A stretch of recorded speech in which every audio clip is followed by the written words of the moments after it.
राज्य की उत्पत्ति के सामाजिक समझौता सिद्धांत का वर्णन करें, अथवा आधुनिक राष्ट्र राज्य का उदय एवं विकास का वर्णन करें, अथवा राज्य की उत्पत्ति के संबंध में दैवीय सिद्धांत की आलोचनात्मक व्याख्या कीजिए, अथवा राज्य की उत्पत्ति के विभिन्न सिद्धांतों का वर्णन करें। राज्य की उत्पत्ति के सिद्धांत। विद्वानों के लिए राज्य की उत्पत्ति सदैव हुई जिज्ञासा का विषय रही है। राज्य की उत्पत्ति के विषय में कोई भी प्रमाणिक साक्ष्य या ऐतिहासिक साक्ष्य नहीं मिला है जिसमें यह ज्ञान हो कि राज्य की उत्पत्ति निश्चित रूप से कब और कैसे हुई।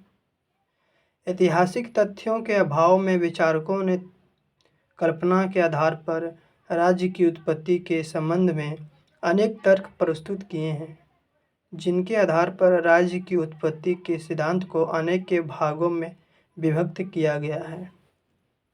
राज्य की उत्पत्ति के विभिन्न सिद्धांत। पहला, दैवीय उत्पत्ति का सिद्धांत।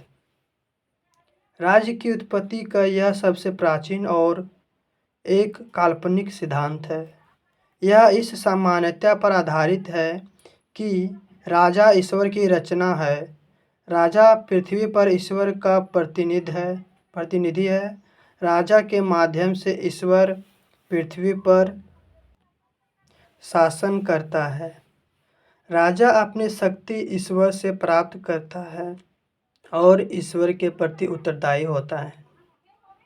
भारतीय परंपरा के अंतर्गत महाभारत के शांति पर्व में देवी सिद्धांत का संकेत मिलता है।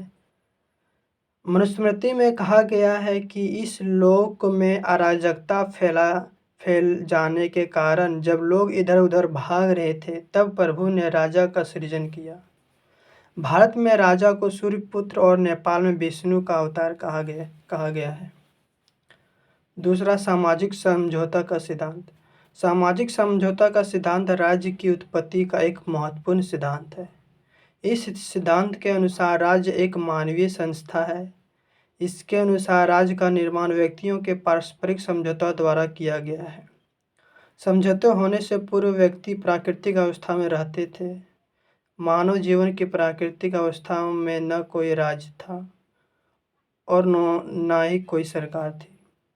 किन्हीं कठिनाइयों के कारण मानव ने सामाजिक जीवन में प्रवेश करने पर आपस में यह समझौता किया कि वे सभी आपस में शांतिपूर्ण जीवन व्यतीत करेंगे। इस प्रकार समझौता के आधार पर राजा का जन्म हुआ। तीसरा, शक्ति का सिद्धांत। इसके अनुसार राज्य शक्ति के बल पर विकसित हुए हैं। शक्तिशाली समूहों ने निर्बल समूहों को बल के आधार पर अपने अधीन कर लिया, तब राज्य की उत्पत्ति हुई। धीरे धीरे वही नेता इन समूहों का शासक हो गया, जिससे साम्राज्य उत्पन्न हुआ। जब किसी मानव दल के नेता ने शक्तिशाली होकर अपने अनुयायियों पर शासन किया होगा। राज्य की उत्पत्ति का शक्ति सिद्धांत बहुत प्राचीन है। चौथा, मातृसत्तात्मक और पितृसत्तात्मक सिद्धांत।